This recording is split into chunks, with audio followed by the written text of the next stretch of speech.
2004년 8월 어느 날 중국 간수성 젠탄시에서 풀어놓았던 양떼를 몰고 집으로 돌아오던 노인은 흙으로 된 도로 한쪽 풀숲에 쓰러져 있는 여성을 발견했습니다. 도로는 비온 뒤 질퍽한 타이어 자국이 선명한 울퉁불퉁한 길이었으며 도로변 풀숲은 마치 아이끼처럼 자라 있었습니다. 노인은 혹시나 여성에게 무슨 일이 생긴 것은 아닌가 걱정이 되어 그녀를 부축해 일으켜 세워주려 했습니다. 야, 아가씨! 아가씨! 정신 좀 차려봐요! 노인은 여성의 등 쪽으로 손을 집어넣어 일으켜 세우려고 했으나 그녀의 목덜미에서 무엇인가 물컹한 물건이 느껴졌습니다. 노인은 손에 묻어있는 것이 무엇인지 궁금해 한 손을 주머니에 넣어 라이터를 켜고 오른손을 비추어 보았습니다. 그것은 피로 뒤덮인 사람의 장기였습니다. 시뻘건 피를 확인한 순간 곱게 들어올렸던 그녀를 내동댕이 쳤습니다. 그리고 다시 풀숲에 쓰러져 있는 그녀를 다리부터 머리까지 라이터로 비추어 보았습니다. 그러자 그녀의 목에는 무엇인가가 감겨져 있었는데 그것은 아마도 그녀의 내장 같았습니다. 노인이 라이터 불로 그녀의 복부를 비추어 보았을 때 누군가 그녀의 배를 갈라놓은 듯 했습니다. 노인은 너무 놀라 뒤도 돌아보지 않고 경찰서로 달려갔습니다. 현장에 도착한 경찰은 난생 처음 보는 처참한 광경에 눈을 뜰 수가 없었습니다. 시체가 훼손된 것도 끔찍했지만 그보다 더 놀라운 것은 그녀의 바지가 벗겨져 있다는 것이었습니다.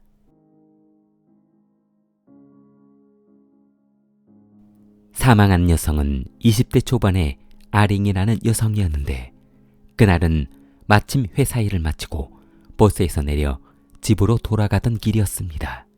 그녀는 버스에서 내려 비포장길을 한참 동안 걸어갔는데 이 마을을 지나 다시 산골로 들어가는 조그만 마을에 사는 여성이었습니다. 마을 사람들은 원한도 없고 금품을 노리지도 않은 범죄를 보고 공포에 떨어야만 했습니다. 평상시에 말이 없고 착하기만 했다는 그녀의 죽음에 가족과 마을 사람들은 비통함에 통곡하고 울었습니다. 목격자도 없고 증거도 없는 이런 사건이 고통스러운 건 경찰도 마찬가지였습니다.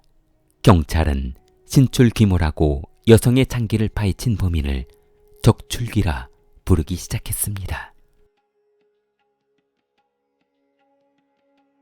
젠타이시 여성살인 사건이 잊혀지나 생각됐던 2004년 9월 20일 저녁 분주한 식당에 손님이 잠잠해지자 여사장과 여종업원 샤오하는 식당을 정리하느라 분주했습니다. 그녀들은 식당을 정리하고는 있었지만 혹시 모를 추가 손님 때문에 식당 문을 닫지는 못하고 있었는데 그때 식당을 청소하고 있던 여종업원이 조금 고통스러워하며 아랫배를 움켜쥐었습니다. 조금 전 너무 배가 고파 테이블을 치우다 손님이 남기고 간 고기를 몇 개 집어먹고 설사가 난 것이었습니다. 그녀는 퇴근 시간까지 참으며 청소하려고 했으나 더 이상 참을 수가 없었습니다. 여사장에게 급하게 화장실을 다녀오겠다는 말을 남기고 주방에 있는 화장지를 한 손에 들고 달려갔습니다. 그러나 화장실은 식당 바로 옆에 있는 것이 아니라 식당 건물로부터 약 20m 떨어진 공동 화장실이었기 때문에 한참을 걸어가야 했습니다. 평상시 같았으면 너무 무서워 두 명이서 같이 다니던 곳이었습니다. 하지만 여사장은 식당 손님을 봐야 하기 때문에 여종업원과 함께 가줄 수가 없었습니다. 잠시 후 약 5분 정도의 시간이 지나고 공용 화장실 쪽에서 비명소리가 들려왔습니다. 식당 청소를 하던 여사장은 화장실로 달려갔고 주위를 둘러보았으나 사람은 보이지 않았습니다. 그녀는 여종업원을 찾기 위해 모든 화장실 칸을 열어보았지만 어느 곳에서도 여종업원의 모습은 보이지 않았습니다. 잠시 후 인근 언덕으로 올라가는 풀숲 쪽에서 신음하는 여성의 목소리가 들려오자 그녀는 소리가 나는 쪽으로 달려갔습니다. 여직원 샤오화는 이미 기절한 상태였고 누군가 화장실로부터 10여 미터를 끌고 간 듯했습니다. 여사장이 그녀를 일으켜 세우려고 했을 때 샤오화의 하반신은 피로 흥건해 있었습니다. 복부를 절개해 내장을 끄집어냈습니다. 그리고 바지는 벗겨진 상태로 여성을 도려내려 했습니다. 아마도 용의자는 그녀가 소리를 지르자 목적을 달성하지 못한 채 그녀를 버려두고 도망간 듯했습니다. 경찰은 그녀의 진술을 바탕으로 범인의 인상착의와 몽타주를 만들어 두었습니다. 그러나 그녀는 그때 상황은 워낙 어두운 저녁이었고 겁에 질린 상태였기 때문에 용의자의 얼굴을 정확히 보지는 못했다고 했습니다. 경찰도 용의자의 인상착의와 몽타주로는 범인을 확신할 수 없었습니다. 사건이 발생한 3일 후 깐저우 경찰서에 한 통의 신고 전화가 걸려왔습니다. 신고한 여성은 원룸에서 혼자 살고 있는 펑이라는 여성이었는데 그날 저녁 누군가 현관문을 두드려 나가보았더니 아주 키가 큰 한 남성이 술이 취해 대뜸 얼마면 할 수 있어? 라는 말을 하자 펑은 도대체 사람을 뭘로 보고 그러냐며 그 남성을 밀쳐냈는데 그 남성은 갑자기 그녀를 발로 차고 주먹으로 얼굴을 때리며 두 손으로 목을 조였다고 했습니다. 무서웠던 그녀는 살려달라며 소리 질렀습니다. 그러자 주위에 거주하고 있던 집주인이 달려와 그녀를 구해주었고 사람들이 몰려들자 폭행했던 남성은 도주하고 사라져버렸습니다. 폭행 사건을 신고받은 경찰은 재빨리 피해 여성으로부터 범인의 몽타주를 만들었습니다. 그러자 완성된 몽타주를 확인한 경찰은 그를 알아보는 듯하며 이거 교진구 아니야? 교진구는 인근 경찰서에서 모르는 사람이 없을 정도로 문제가 많은 사람이었습니다. 도둑질과 폭행 사건으로 수십 차례 경찰서를 불려다녔기 때문이었습니다. 특히 진구는 술을 마셨다면 취하게 마시는 버릇이 있었는데 지나가는 여성을 추행하거나 폭행하는 일도 다반사였습니다. 경찰은 교진구의 사진을 출력해 폭행당했던 여성에게 확인을 요청했습니다. 그러자 그녀는 정확히 그 남성이 맞다고 확인해 주었습니다. 교진구는 1970년생으로 장해시 간저우에서 태어났습니다. 진구는 어린 시절 5가족과 함께 한 집에서 행복하게 살고 있었는데 3명의 누나와 위로는 형이 하나 있었습니다. 그리고 진구는 막내로 태어났습니다. 그러나 1989년 못된 친구들과 어울려 다니며 절도와 폭행을 일삼더니 징역 6년 6개월을 선고받고 사춘기 청춘을 감옥에서 보내야만 했습니다. 감옥에서 모범수로 선정된 진구는 1년을 감형받으며 5년 6개월을 복역하고 1994년 출소하게 되었습니다. 그는 출소 후 고향으로 돌아왔으나 버릇을 고치지 못하고 3년 만에 또다시 강도죄로 구속되었습니다. 2001년 5월 17일 그는 3년형을 선고받고 노동교화소로 보내져 비참한 교도소 생활을 하게 되었습니다. 2004년 3월 14일 교도소에서 감형을 받고 조기 출소한 진구는 4월 21일 미용실에 머리를 자르러 갔다가 우연히 시비가 붙은 여성과 말다툼을 했는데 좁은 통로를 지나가던 진구는 여성 손님과 부딪히며 죄송합니다. 다치신 데는 없어요? 뭐야? 재수가 없으려니까 똥파리가 달라붙네.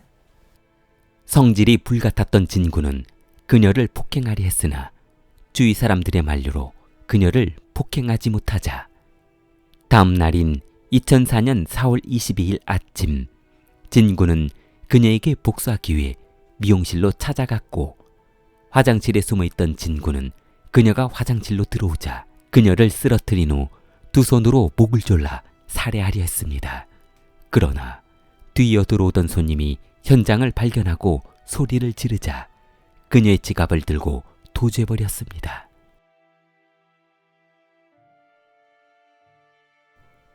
용의자를 확인한 경찰은 갑자기 이상한 생각이 들었습니다.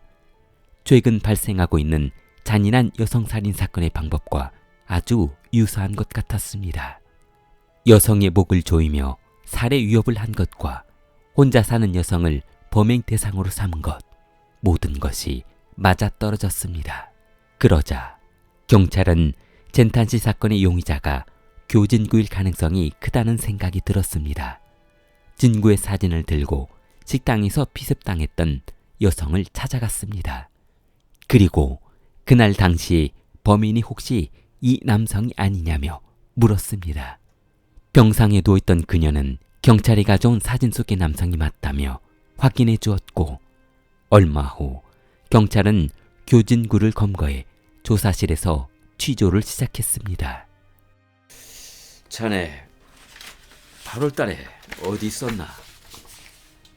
진구는 한참을 고심하더니 장애시에 있었다고 했습니다. 장애시는 첫 번째 살인사건이 발생했던 현장에서 멀리 떨어지지 않은 곳이었고, 두 번째 사건의 장소에서도 그리 멀지 않은 장소였습니다. 죽였어 안 죽였어? 죽이긴 뭘 죽여요? 현장에서 나하고 관련이 있는 증거가 나오면 순순히 자백할게요. 그런데 아무런 증거도 없이 이렇게 멀쩡한 사람을 범인으로 몰아가는 건 이건 아니잖아요. 그러나 다음 날 진구는 모든 범행을 인정하고 진술서에 지장을 찍었습니다. 2005년 1월 6일 깐수성 법원은 교진구를 살인, 강도, 강간 등의 4가지 혐의로 기소했습니다. 그러나 경찰서에서 모든 범죄를 인정했던 그는 법정에서 돌연 본인의 범행을 인정하지 않는다며 증언했고, 재판은 다시 원점으로 돌아가며 이틀간 이어졌습니다. 2005년 1월 17일 오후 3시 30분 깐수성 법원은 교진구에게 살인, 강도죄로 사형을 선고하고 벌금 2,000위안을 취중하라고 했습니다. 그러나 진구는 두 사건에 대해 범행을 부인했고, 검찰 측은 살해된 여성과 화장실에서 장기가 적출된 영상을 1시간 동안 보여주며 증거로 제시했으나 진구는 끝내 범행을 인정하지 않았습니다.